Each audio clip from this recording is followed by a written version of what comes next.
Agar sizda istalgan la'nat texnikasini tanlash imkoni bo'lsa, qay birini tanlardingiz? Men eng kuchlisiman. Butun shaharni kesib tashlaydigan kuchni yoki hech qachon sinmaydigan himoyani. Salom, men Super Muxlis. Bugun biz Jujutsu Kaisen olamidagi eng dahshatli va eng kuchli 10 ta la'nat texnikasini qidirib topamiz. Hammamiz bilamiz, Jujutsu Kaisenda salbiy hissiyotlar energiyani yaratadi.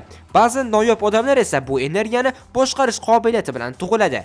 Bu ularning la'nat texnikasi. Misol uchun dunyodagi eng kuchli sehrgar Gojo Satoru makonni ega bukish qobiliyati cheksizlik bilan tug'ilgan yoki Megumi Fushiguro maxsus shikigamilarni chiqara oladigan 10 soya texnikasining egasi. Ammo ular ro'yxatimizda eng tepasidami yoki ulardan ham kuchliroqlari bormi? Hoziroq kanalga obuna bo'lib tayyor turing, chunki biz top 10 reytingni birga ko'rib chiqamiz. 10-o'rin, la'natlangan nutq. Muzla. Ro'yxatimizni Inumakining texnikasi boshlab beradi. La'natlangan nutq Inumaki oilasida irsiy o'tib keladi. Boshqa texnikalardan farqli o'laroq bu texnika juda ham oddiy. Asosan, agar Inumaki sizga o'tir desa, siz o'tirasiz. Bu qanday ishlaydi? Inumaki o'z so'zlarini la'nat energiyasi bilan kuchaytiradi va ularni aytganida u gapirayotgan odam Inumaki buyurgan har qanday narsani qilishga majbur bo'ladi. Inumaki ularga har qanday narsani buyurishi mumkin. Uxlash, to'xtash, yechinish, portlash va hatto Portlash. Ammo ushbu texnikani cheklovlari bor. Buyruq qanchalik kuchli bo'lsa, u Inumakining sog'lig'iga shunchalik katta zarar yetkazadi. Agar buyruq Inumakini ko'nikma darajasidan kuchliroq bo'lsa, bu Inumakiga qon quyilishi yoki yanada yomoni o'zini ham sabab bo'ladi. Qiziq fakt, Inumaki o'z so'zlarini Telegramdan ovozli xabar qilib jo'natishi va ovozni kimdir eshitganida o'z buyrug'ini faollashtirishi mumkin. Biroq Inumaki baribir kuchli buyruq bergani uchun og'riq va asoratlarga duchor bo'ladi. 9-o'rin, kesish va bo'laklash. Seni 3 ga bo'lib tashlamoqchi edim, lekin juda zaifsan.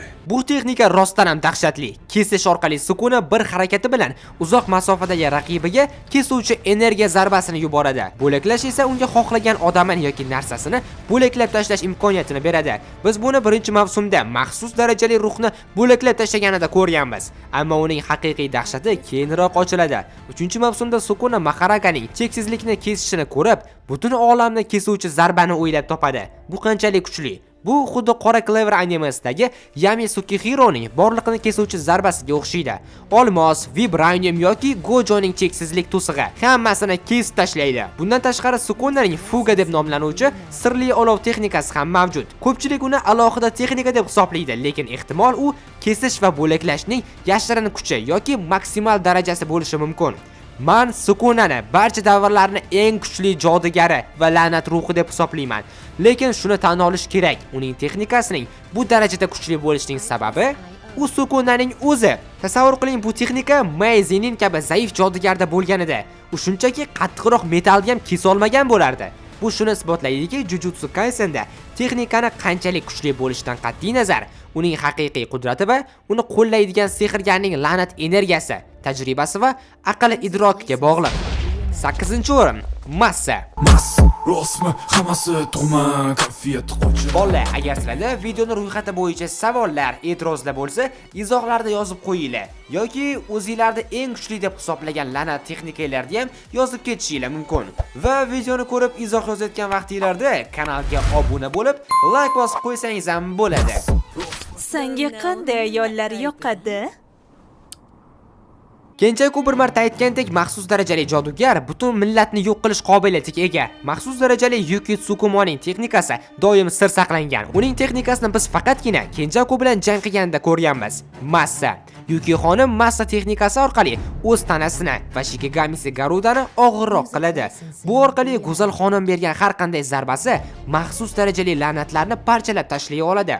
Kenjakuni o'ldirish uchun maxsus darajali sehrgar Yuki o'z tanasiga ulkan massani qo'shish va ulkan qora tuynuk yaratish uchun o'z texnikasidan foydalanadi. Kenjakuni aytishicha, agar biz yerni diametri 2 sm bo'lgan sharga siqsak, kosmik qora tuynuk yaratishimiz mumkin. Va bu ayolni yaratgan qora tuynugi esa butun bir uy kattaligida edi. Uning fikricha, Tengen o'z to'sig'i bilan ularni himoya qilmaganida, bu narsa butun sayyorani yutib yuborardi. Massa texnikasi sayyorani yo'q qila oladigan darajada qudratli, ammo to'lash kerak bo'lgan narx o'z hayoti. Shuning uchun ham Yuki opaga gap yo'q. 7-o'rin cheksizlik. Rostdanam. Mutlaqo haqsan. Gojo haqida gap ketyapti. Shuning uchun manmas, mutaxassis gapirsin. Konnichiwa hammaga. Sizlar bilan Mitsushi. Bugungi videoda nima deya hozir? Tadam! To'g'risini aytganda, bu Gojo oilasining eng katta boyligi hisoblanadi. To'g'ri, bu biroz tushunarsiz bo'lishi mumkin, lekin bu bilan juda ham ko'p ishlarni qilsa bo'ladi. Gojo yaratgan ko'k quvvat bu atrofdagi narsalarni, materiallarni o'ziga tortadi.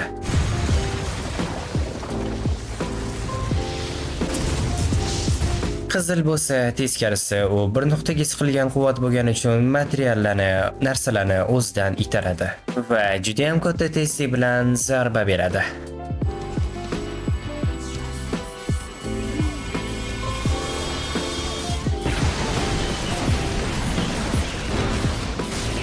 Lekin Gojoni yuqori darajaga olib chiqqan yana bitta narsa bor. Bu hollow purple.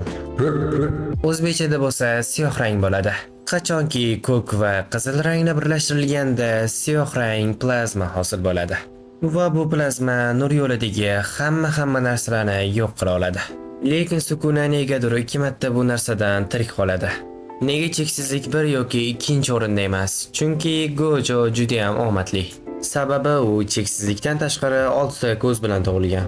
Yutani ichi bo'yicha 6 ko'z bu hech qanaqa texnika emas, u tanadagi xususiyat desa ham bo'ladi. Aslida cheksizlik texnikasini boshqarish juda ham qiyin bo'ladi, lekin Gojoda 6 ta ko'z bo'lgani uchun bu unga ancha oson bo'ladi. Agar kimdadir ham bundan keyin cheksizlik texnikasi bo'ladigan bo'lsa ham, u baribir Gojochalik bundan foydalana olmaydi. Bu albatta fakt. 6-o'rin. Nusxalash. 6-o'rinda bu yangi Gojo deb ataladigan, lekin o'z yo'lini tanlagan iste'dod Yuta Okotsu. Atiga 1 yil oldin jodugarlikni o'rganishni boshlagan bo'lsa-da, u Gojo Satorudan keyingi zamonaviy davrning ikkinchi eng kuchli jodugarga aylandi va uning kuchining kaliti bu nusxalash texnikasi. Yuta bu hayratlanarli qudratni faqat uning sevgilisi va kuch manbai, la'natlar qirolichasi Rika bilan birlashganda ishlata oladi. Qirg'in o'yini paytida Yuta nimalarga qodir ekanligini namoyish etdi. U ikkita qadimiy va tajribali jodugarlarga qarshi kurashdi. Ularning o'zlarining noyob texnikasini o'ziga qarshi ulardan ham kuchliroq ishlatdi. Lekin eng hayratlanarli narsa Jujutsu Kaisen 0 filmida sodir bo'ladi. Yuta Inumaki Toganing la'natlangan nutq texnikasini nusxalaydi va o'lim so'zini aytadi. O'lib ket. Bu buyruqni asl egasi Inumaki aytganida tomog'i yoki gapira olmaydigan bo'lardi yoki u texnikaning kuchidan o'lib ketgan bo'lardi. Yuta esa Rikaning juda ham ko'p energiyasi tufayli bunday og'ir jazodan qutulib qoladi. Ammo nusxalash texnikasining eng dahshatli jihati uning hududi. Sof sevgi hududi Yuta nusxalagan barcha texnikalarni tasodifiy tanlangan qilichlar ko'rinishida beradi. Tasavvur qiling, bir jangda siz Yuta bilan to'qnash keldingiz va u qilich otadi. Bu qilich Sukunani kesishi bo'lishi mumkin. Keyingi zarbada esa farishtaning barcha la'natlarini yo'q qiluvchi nuri bo'lishi mumkin. Uning hujumlari hech qachon takrorlanmaydi va uni oldindan aytib bo'lmaydi. 5-o'rin. Ruh manipulyatsiyasi. Tadori! Kel bir-birimizni la'natlaylik! Shafqatsiz Mahito meni serialdagi eng yoqtirgan personajlarimdan biri bo'ldi. Ikkinchi mavsumda u Nobaro va Nanamini qo'l tekkizish orqali o'ldirdi. Chunki Mahito ruhni boshqarish texnikasidan foydalanadi. Mahitoning aytishi bo'yicha avval ruh paydo bo'ladi va ruhning shakliga qarab, uning atrofida tana yaraladi. Mahito o'zining ruhini o'zgartirish orqali tanasining shaklini o'zgartira oladi. Qo'llarini rezina kabi cho'zishi yoki qurol sifatida ishlatishi mumkin. Agar Mahito biror mavjudotga qo'l tekkazsa, uning qo'li tanaga emas, ruhga tegayotgan hisoblanadi va har kimning ruhini o'zgartirib, uni turli qurollarga, devorga yoki o'zining askarlariga aylantirishi mumkin. Biroq bu texnika juda ham serqirra. Mahitoni butun tanasini kesib tashlasangiz ham, u o'z ruhini shaklini saqlab qolgani uchun tanasi regeneratsiya bo'ladi. Nafaqat o'zini tanasi, balki boshqalarning tanasiga teginish orqali ularni ham davolashi mumkin. Buni biz Mehamaru misolida ko'rganmiz. Mahito bizga ruhni boshqarish texnikasidan qanchalik zo'r foydalanish mumkinligini ko'rsatdi. Balki ikkinchi mavsumda tirik qolib texnikani yana ham kuchaytirganida uni eng kuchli jodugarlarga qarshi jangda ko'rishimiz ham mumkin edi. 4-o'rin. Komediya. Tanishing, bu Takaba. Bu personajni ko'pchiligingiz tanimagan bo'lishingiz mumkin, chunki u voqealarga shunchaki qo'shilib qoladi xolos. Unga dunyoni qutqarish yoki qasos olish kabi ulkan maqsadlar kerak emas. Uning orzusi oddiy stand-up komik, ya'ni qiziqchi bo'lish. Kenjakuning qadimgi sehrgarlarni tiriltirish natijasida Yaponiyada la'natlangan energiya miqdori keskin oshadi va ko'plab oddiy odamlarda o'ziga xos texnikalar paydo bo'la boshlaydi. So'z ustasi Takabani paydo bo'lgan texnikasi komediya deb ataladi. Eng qizig'i shundaki, bu texnikaning nima ekanligi va undan qanday foydalanishni Takabani o'zi ham bilmaydi. U shunchaki o'zini kulgili vaziyatlarda tasavvur qiladi va bu tasavvur darhol haqiqatga aylanadi. Texnika shunchalik kuchliki, agar tasavvurida dushmaningiz qandaydir kulgili rol o'ynasa yoki jonqa holatida bo'lsa, haqiqatan ham dushmaningiz shu rolda paydo bo'ladi va shu holatda rol ijro etadi. Takabani birinchi marta ko'rganimizda u Megumiga yordam berayotgandi. Bu jangda Takabani qayta portlatib yuborishgan bo'lsa ham, u shunchaki bu vaziyatda ahmoqona hazil qildi va darhol davolanib ketdi. Butun anime va manga davomida biz oddiy jismoniy zararlar bilan Takabani jarohatlash yo'lini ko'rmaganmiz. Ehtimol maxsus darajadan past bo'lganlar buni qila olmas ham. Itadori va Yutaning aytishicha, Takaba ushbu komediya texnikasi yordamida hatto Gojoga qarshi kurasha olishi mumkin. Chunki u 35 yoshli, hech qanday jujutsu bilimiga ega bo'lmagan Takaba 1000 yillik tajribaga ega bo'lgan Kenjakuga qarshi jang qilib ajoyib natijalar ko'rsatdi. Texnikaning yagona zaif tomoni shundaki, u faqatgina egasi, ya'ni Takaba o'z haziliga va o'ziga ishonchini yo'qotgan paytida zaiflashadi yoki butunlay ishlamay qoladi. 3-o'rin, farishtaning o'chirish texnikasi. Bu barcha la'natlarning qo'rquvi, sehr va sehrgarlikning mutlaq dushmani. Farishtaning bekor qilish texnikasi. Ushbu texnika o'z nomi bilan vazifasini aniq bildirib turadi. U barcha la'natlarni, to'siqlarni, muhrlarni va hatto maxsus darajali la'natlangan narsalarni yo'q qilish qobiliyatiga ega. Farishta texnikasini Qora Clover animasidan anti-sehrga o'xshatish mumkin. Ya'ni har qanday la'nat energiyasi qatnashgan narsalarni yo'q qila oladi. Tasavvur qiling, Gojo Satoru kabi qudratli sehrgarni qamoq olami kabi maxsus darajali la'natlangan narsa bilan qamab qo'yishdi. Bekor qilish texnikasi bilan uni osongina ochish mumkin. Ushbu texnikaning eng kuchli ko'rinishi Yakob zinapoyasi. Farishta qo'lida 4 qanotli yorug'lik surnayi paydo bo'ladi. Osmonda esa hojlar bilan o'ralgan ulkan sehrli doiralar yaraladi. Surnay chalinganida osmondan halokatli yorug'lik nuri tushadi va uning ostidagi har qanday la'natlangan energiyasi bor narsani butunlay yo'q qiladi. Sukuna o'zining birinchi jangida ushbu hujumdan deyarli ulaydigandi. Agar Hana ahmoqlik qilmaganida, shu yerda o'zida la'natlar qiroli Sukuna mumkin edi. Men bu texnikani nima uchun yuqori o'ringa qo'ydim? Chunki u universal yechim.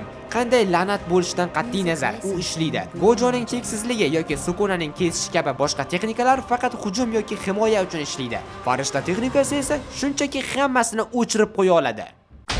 10 soya texnikasi. Hududni kengaytirish.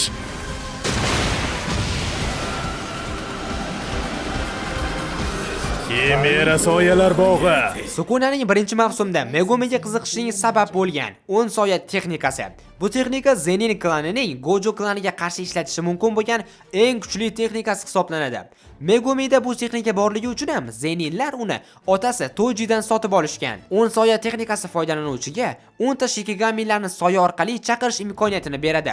Birorta Shikigami o'lsa, uni kuchi boshqasiga o'tadi. Megumi birorta Shikigamini chaqirib, uni ishlatishi uchun oldinroq uni chaqirgan va o'zi yoki do'stlari uni bergan bo'lishi kerak. Aslida boshqa jodugarlar ham Shikigami yarata oladi, lekin ularning Shikigamilari juda ham boshqacha va ular soyadan yaralmaydi. 10 soya Shikigamilari qatoriga quyonlar to'dasi, 2 ta bo'ri bosar kuchuk, qurbaqalar, buyuk ilon, ulkan fil, kiyik, pirsing ho'kizi, yo'lbars va nihoyat yengilmas jangchi Sigma. 8 dastali qilich.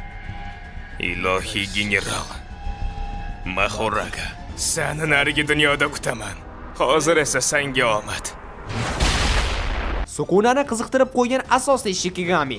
Maharaganing ham texnikasi bor. U jang qilayotgan odamining texnikasiga moslashib, unga qarshi jang usullariga ega bo'ladi. Tarixda hech kim Maharagani yenga olmagan, uni bo'ysundirmagan. Lekin barcha davrlarning eng kuchli jodugari va la'nat ruhi Ryomen Sukuna osonlik bilan Maharagani. Undan tashqari Sukuna Megumining tanasiga kirganida meni nazariyamni isbotlagan. Ya'ni texnikani qanchalik kuchli ekanligi uni kim ishlatayotganiga ham bog'liq. Sukuna 1000 yildan oshiq yashagan buyuk, tajribali sehrgar. U un soya texnikasidan shunchalik yaxshi foydalanadiki, buni ko'rib siz nega Megumi shuncha vaqtdan beri zaiflarga o'xshab yuribdi deb o'ylaysiz. Hamma gap jodugarni o'zida. Qanchalik tajribali, qanchalik katta la'nat energiyasiga ega bo'lsa, texnikani shunchalik zo'r ishlata oladi. Hamma kutgan jodugarlar jangi olamidagi eng kuchli texnika ruhlarni boshqarish. Mendan boshqa hech kim la'nati ta'mi qanday bo'lishini bilmaydi. Bu xuddi kimdir qusgan lattani ta'miga o'xshaydi. To'g'ri, bu dunyoni kesish, makonni bukish, qora tuynik yaratish kabi dahshatli eshitilmaydi. Lekin unda katta potensial bor. Bu texnikadan avvaliga Geto Suguro, keyinchalik Kenjaku foydalanadi. Bu texnika foydalanuvchiga la'nat ruhlarini xuddi Shikigami kabi boshqarish, janglarda foydalanish imkonini beradi. Buning uchun Geto la'nat ruhiga qo'l tekkazishi va uni shisha sharga aylantirib, yutib yuborish kerak.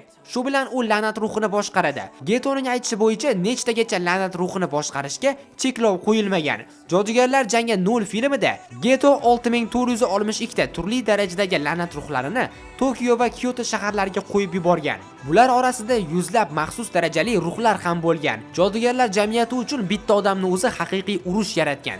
Buni to'xtatish uchun ular barcha iste'fodagi jodugarlar, shogirdlar hammani chaqirishadi. Undan tashqari, la'nat ruhlarini boshqarish texnikasi maksimal Uzumakidan foydalanishga imkon beradi. Bu orqali Geto la'nat ruhlarining texnikasidan o'zi foydalana oladi. Asosiysi esa barcha la'nat ruhlarini ezib, ularning la'nat energiyasini bitta zarba uchun jamlashi mumkin. Menimcha bu zarba bilan hattoki Gojoning siyoh rangini ham yengish mumkin. Nusxalash texnikasi bilan ma'lum vaqtgacha boshqalarning texnikasidan foydalana olasiz. Bu texnika bilan cheksiz turdagi texnikalarga ega bo'lgan armiya yaratishingiz mumkin. Oxirgi xulosamni aytsam, to'g'ri, texnikalar bir-biridan ko'ra foydaliroq bo'lishi mumkin, lekin bu texnikani qanchalik to'g'ri, qanchalik katta energiya bilan ishlatish faqatgina jodugarga bog'liq. Misol uchun, Aoi Todo shunchaki teleportatsiya kuchiga ega. U o'z texnikasidan shunchalik ustalik bilan foydalanadiki, yolg'iz o'zi o'nlab maxsus darajali ruhlarni yengishi mumkin. Qiziq jihati esa Memening ukasi Uiui ham shu texnika, ya'ni teleportatsiyaga ega, lekin unda Todo kabi qudrat yo'q. Mana shu narsa muhimi texnika emas, muhimi jodugar ekanligini isbotlaydi. Lekin baribir qiziq, siz uchun eng foydali, kuchli texnika qaysi? O'zingizda top 10 taligingizni izohlarda yozib qoldiring. Agar video yoqqan bo'lsa, like bosing. Shu kabi videolarni o'tkazib bormaslik uchun kanalga obuna bo'ling. Agar yana ham ko'proq bizni qo'llab-quvvatlamoqchi bo'lsangiz, video ostida kerakli havolalar bor. O'tib donat qilishingiz mumkin. Video tayyorlashda yordam bergan Mizushiga kattakon rahmat deb qolaman. Yana bir bor o'zimni tanishtirsam, men super muxlisman va shu videoni shu yergacha ko'rganingiz uchun rahmat. Men sizlarni yaxshi ko'raman.